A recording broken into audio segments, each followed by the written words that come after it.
time for day 4 of 12 days of anime. Yes, I know that I am a day behind. I am going to hopefully remedy that soon. Again, I'm back in Nebraska, so it's gonna be a little bit tough to get filming in between seeing friends and family that I haven't seen for months, but I will definitely be doing my best. Today we are going to be talking about Blue Exorcist. If you remember, I actually did a review over Blue Exorcist, which you can find right in here. I'll put a little linksy to it. You can go check that out for a little bit more in-depth look into it. Blue Exorcist follows Rin Okumura, who has lived his whole life believing he is a human, but comes to find out that he's a demon. And not just any demon, but there are two doves mating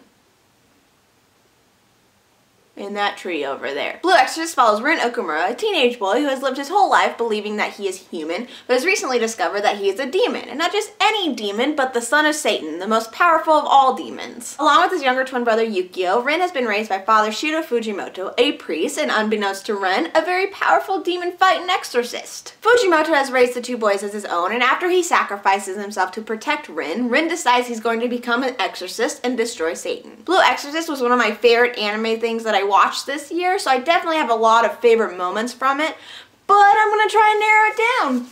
The moment I decided to focus on comes from episode 13, and we are given a flashback of Rin as a child, where he's wild and ferocious with an uncontrolled temper. His caretakers fear him, calling him a demon child, which adorable little baby Rin desperately tries to deny, but it's not too convincing as he snarls, covered in scratches and flinging his fists wildly. However, instead of scolding or yelling, Fujimoto calmly approaches the crazed boy and hugs him through Rin's desperate screams and frantic attempts to break free. What follows is an inspirational exchange in which Fujimoto tells Rin that because he's experiencing these struggles and hurt, he'll understand more than anybody how to be empathetic and kind to others. He'll be able to help others because he's experienced the same kind of pain. It's a reminder from Fujimoto that Rin has no control over the fact that he was born a demon, but he does have control over how he chooses to grow from it. He can grow positively and help others, or he can grow negatively and hurt others. These empowering words aren't just helpful for Rin. The struggles Rin experiences both as a child and as a teenager against his demon self is symbolic for people who experience their own demons, such as alcoholism, bipolar, depression, etc. Whatever these demons may be, the truth behind Fujimoto's words should hold weight, inspiring and comforting people in the same way they do Rin. I'm not gonna lie, all of my favorite scenes from Blue Exorcist do have Fujimoto in them, not just because he's an amazing character, but because of what he represents. He's not just a father figure for Rin, he's a pillar of strength. Think of how different Rin would have grown up to be if Fujimoto had not been there to guide him and teach him that he's more than the darker sides of himself. There's no doubt he would have become exactly what Satan wanted him to be.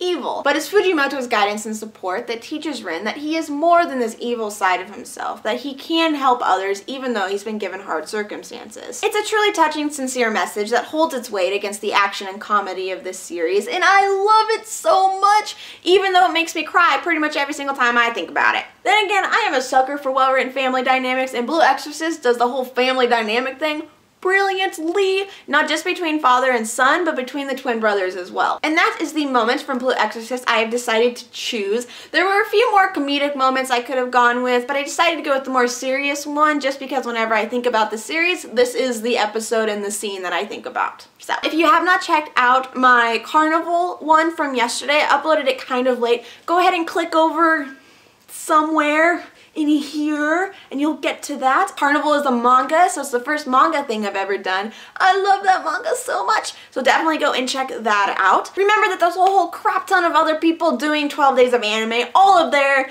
names are down in the description. You'll click on the drop down box and you'll see like 50,000 links and you might be a little mind blown, but trust me, it's supposed to be there. It's okay. I hope you guys are having a fantastic day and I will talk to you tomorrow. Bye bye.